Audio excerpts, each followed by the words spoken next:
আসসালামু আলাইকুম। কেমন আছেন সবাই? খবরের সাতকাহনে আপনাদের স্বাগতম। আমি মেশকাত শরীফ। আজ আপনাদের সাথে আলোচনা করব বাংলাদেশের কয়েকটি শীর্ষস্থানীয় পত্রিকার আজকের দিনের প্রধান প্রধান খবরগুলো নিয়ে। আজকের খবরও রয়েছে ঈদের পর রাজনীতির উত্তেজনা, শহীদ পরিবারের দুঃখ, ঈদের তারিখ নির্ধারণ, বাড়ি ফেরার স্বস্তি, ব্যাংক জালিয়াতি, জুলাই আন্দোলনের নারীদের সম্মাননা, চীনের সাথে বাণিজ্য আর মায়ানমারের ভূমিকম্প। চলুন শুরু করি। প্রথম খবরটা আসছে দৈনিক দেশ রূপান্তর থেকে। শিরোনাম: ঈদের পর উত্তপ্ত হতে পারে রাজনীতি। ঈদের ছুটি শেষ হলেই দেশের রাজনৈতিক মাঠে নতুন করে উত্তেজনা দেখা দিতে পারে বলে এই প্রতিবেদনে বলা হয়েছে। বিএনপি, জামায়াত ইসলামী আর জাতীয় নাগরিক পার্টি বা এনসিপি, এই তিনটি দল নাকি ঈদের পর মাঠে নিজেদের প্রভাব বাড়াতে তৎপর হবে। বিশ্লেষকরা বলছেন এই প্রতিযোগিতা দলগুলোর জন্য চ্যালেঞ্জ হয়ে দাঁড়াতে পারে, এমনকি নতুন করে রাজনৈতিক সংঘাত হতে পারে।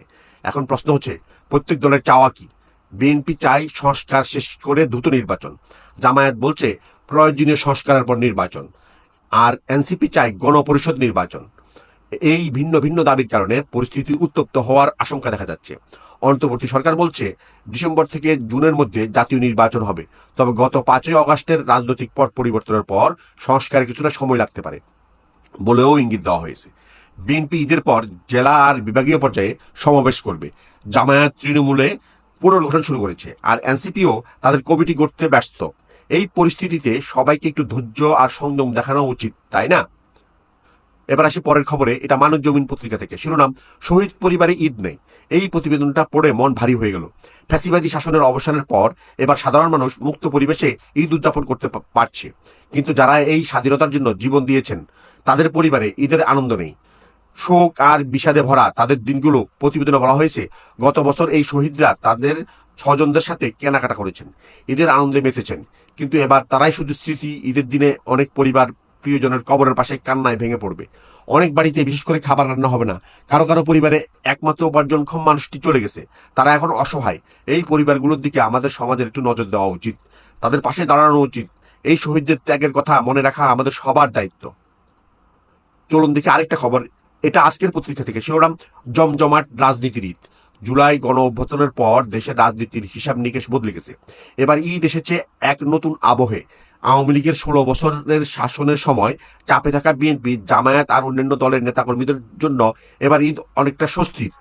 আর নতুন দল এনসিপি, যারা এই আন্দোলনের নেতৃত্ব দিয়ে গড়ে উঠেছে, তারা ঈদের ছুটিতে নিজেদের প্রচারে নেমে পড়েছে। সব মিলিয়ে আগামী জাতীয় নির্বাচনের কথা মাথায় রেখে ঈদে রাজনীতির আলাপ জমে উঠবে।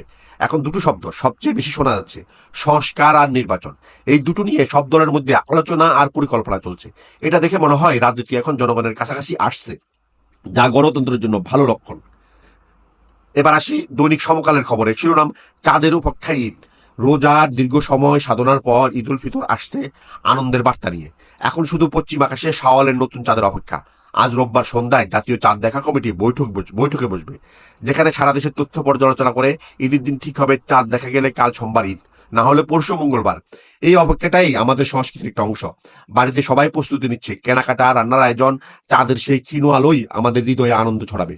আপনারা কিভাবে প্রস্তুতি নিচ্ছেন? এই অপেক্ষার সময়টা কিভাবে কাটাচ্ছেন? এবার একটু ইংরেজি পত্রিকার খবরে যাই। দ্য ডেইলি স্টার থেকে। শিরোনাম: ইজি রাইড হোম বা স্বস্তির বাড়ি ফেরা। এবার ঈদ যাত্রা আগের বছরগুলোর তুলনায় অনেক স্বস্তির হয়েছে। লম্বা ছুটি, গার্মেন্টস কারখানা, ধাপে ধাপে ছুটি আর ট্রাফিক ব্যবস্থাপনার উন্নতি এসবের পিছনে কাজ করেছে। যানজট প্রবণ এলাকায় সেনা সদস্যদের মোতায়েন, যমুনা রেল সেতু চালু, এগুলোও ভূমিকা রেখেছে। তবে সমস্যা পুরোপুরি যায়নি। বেসরকারি বাস কোম্পানি, বিশেষ করে এসি বাসগুলো অতিরিক্ত ভাড়া নিয়েছে, যাত্রীদের ভোগান্তি হয়েছে। আর ট্রেন লঞ্চের ছাদে ঝুঁকিপূর্ণ ভ্রমণ এবারও থামানো যায়নি। তবু এটা একটা ইতিবাচক পদক্ষেপ। আপনাদের এবার যাত্রার অভিজ্ঞতা কেমন ছিল? চলুন এবার পরের খবরে যাই। দৈনিক যুগান্তরের শিরোনাম: আবেদনের আগেই অর্থ ছাড়। এটা ব্যাংক খাতে বড় একটা জালিয়াতির খবর। সালাম, বেক্সিমকো আর নাবিল গ্রুপের বিরুদ্ধে অভিযোগ, তারা আবেদনের আগে ঋণের টাকা পেয়ে গেছে। এমনকি গ্রাহকের হিসাব না খুলেই, চেক ছাড়াই শুধু একটা স্লিপ লিখে নগদ টাকা দেওয়া হয়েছে। আওয়ামী লীগ সরকারের 15 বছরে এই গ্রুপগুলো বাসার কাজের লোক, ড্রাইভারদের পরিচালক বানিয়ে কোম্পানি খুলে ঋণ বানিয়েছে। এমনকি অস্তিত্বহীন কোম্পানির নামে হাজার কোটি টাকা ঋণ নিয়ে পাচার করা হয়েছে। এই দুর্নীতি দেখে মনে হয় ব্যাংক খাতে স্বচ্ছতা আর জবাবদিহিতা জরুরি। এই বিষয়ে আপনারা কি মনে করেন? এবার একটা গর্বের খবর দৈনিক প্রথম আলো থেকে। শিরোনাম: জুলাই গণ অভ্যুত্থানের নারী শিক্ষার্থীরা। পেলেন যুক্তরাষ্ট্রের সম্মানজনক পুরস্কার। জুলাই গণ অভ্যুত্থানে অংশ নেওয়া নারী শিক্ষার্থীরা পেয়েছেন Madeleine Albright honorary group award. আগামী 1 এপ্রিল যুক্তরাষ্ট্রের পররাষ্ট্র দপ্তরে এই পুরস্কার দেওয়া হবে।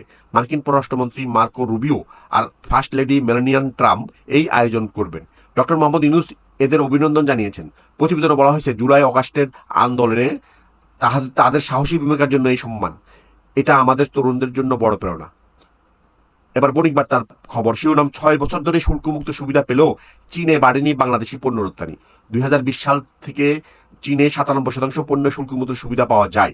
2022 সালে তা 98% হয়, আর 2024 সালে শতভাগ হয়েছে এই সুবিধা।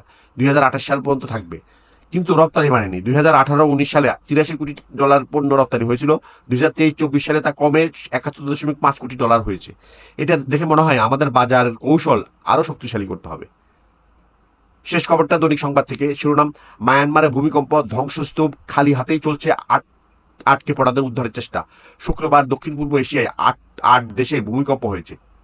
মায়ানমারে সবচেয়ে বেশি ক্ষতি, 1500-র বেশি মানুষ মারা গেছে। আশঙ্কা হয়ে আছে 10,000 ছাড়িয়ে যেতে পারে। খালি হাতে উদ্ধার চলছে। থাইল্যান্ডেও ক্ষতি হয়েছে। বাংলাদেশে কম্পন অনুভূত হলেও ক্ষতি হয়নি। এই মানবিক সংকটে আমাদের সবাইকে এগিয়ে আসা উচিত। আজকের জন্য এটুকুই। আশা করি বিস্তারিত আলোচনা আপনাদের কাছে ভালো লেগেছে। আবার দেখা হবে। ভালো থাকবেন। আল্লাহ হাফিজ।